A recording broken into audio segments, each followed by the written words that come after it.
Nagbabala ang palasyo kaugnay sa videong ginamitan ng pineking boses ng Pangulo para palabasing nagutos ito ng pagganti kaugnay sa West Philippine Sea kahit hindi naman. Deep fake umano ito ginamitan ng artificial intelligence. Nakatutok si Sandra Aguinaldo.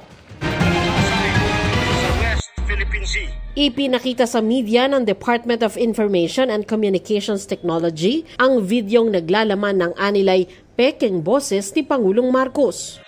We must not allow the other nation to abuse our rights and sovereignty within our territory.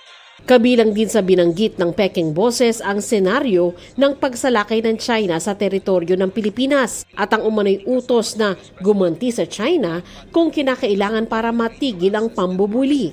Pagdidiin ng DICT, hindi si Pangulong Marcos ang nagsasalita. Anito, posibleng gumamit ng artificial intelligence para makopya ang boses ng Pangulo. In this administration, this is the first time that the voice of the president was copied to make a policy statement.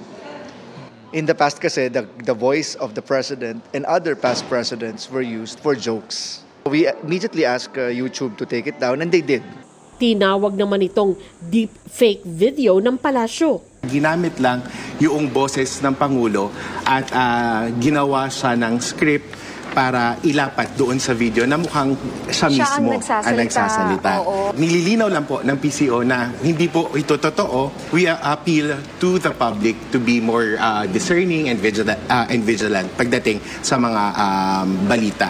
Pero may mga kopya pa umano ng video na patuloy na sinishare ng iba. Makikipag-ugnayan daw ang DICT sa Philippine National Police at National Bureau of Investigation para matukoy ang may pakana nito. An account would definitely have some sort of authentication mechanism like a mobile phone and a email address. Sinabi ito ni D sa media forum kaugnay sa fake news sa social media na dinaluhan din ni na COMELEC Chairman George Garcia at National Security Council Assistant Director General Jonathan Malaya.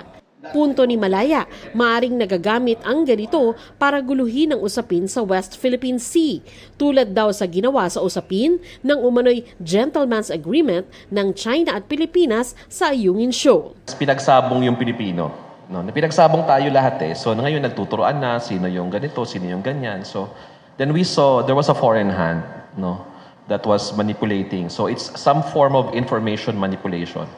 Para sa GMA Integrated News, Sandra Aguinaldo, Nakatutok, 24 Oras.